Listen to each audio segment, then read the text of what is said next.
wist ik even net wat ik zeg.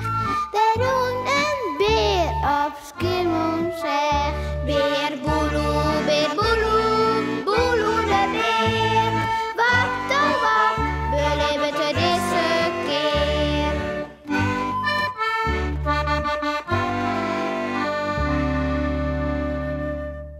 Bijzonder.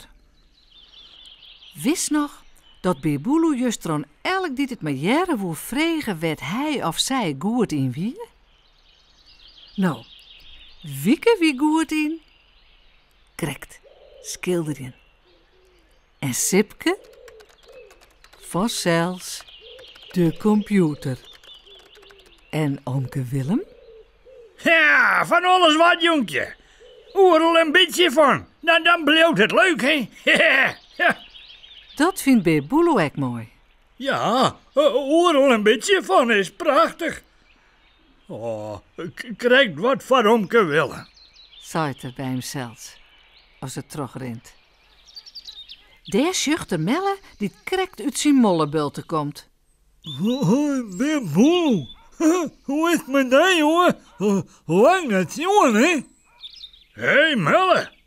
Nee, dat krijgt hij als de hele tijd in de groen omverrost. Maar Melle, kun toch maar ik vertellen waar als toch goed in best? Dat vindt Melle geen moeilijke vraag. Nou, dat lijkt het me wel duidelijk meer, Boel. Graven verveld. Laak het er. Ja, dat is onder zexa. Dat kan net een beest graven als een mol. Als Beer Boeloe bij Ulbe komt, had hij er gauw een antwoord klaar. Beer Boeloe. Wat ik goed in ben. Wat ik goed ken bedoelst. Goh, jongen, nou, dat is een hele soort, ja. Maar mijn patiënten weten dat ijs nog volle beter, hè. Want ik ben ommers dokter. En als ik een goede dokter ben, nou, dan zullen zij dat wel zeggen kennen. Piekje weet ik wel wat ze goed in is. Ja, ik kan goed rekenen en schreeuwen. En zongen ken ik ook. La la la la la. Yes, toch? Beer Boeloe vindt het prachtig. Ja, mooi hè, Piekje. Kees prachtig, jongen. Maar dan vreeg het er hem in één nou wat er zelfs goed in is. Correct.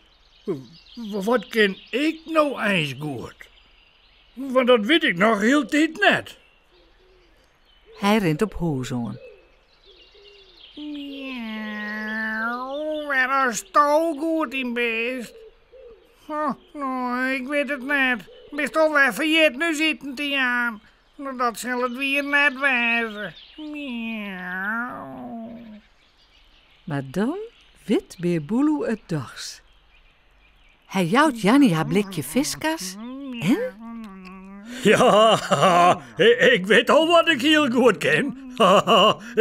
Ik ken heel goed hunning eten. Nou, en dat zal ik nou doen.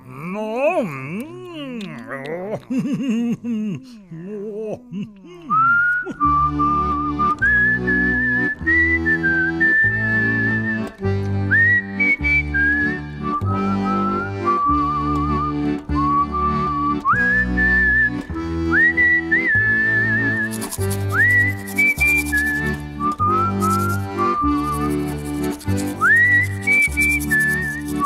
en vooral lekker sliepen.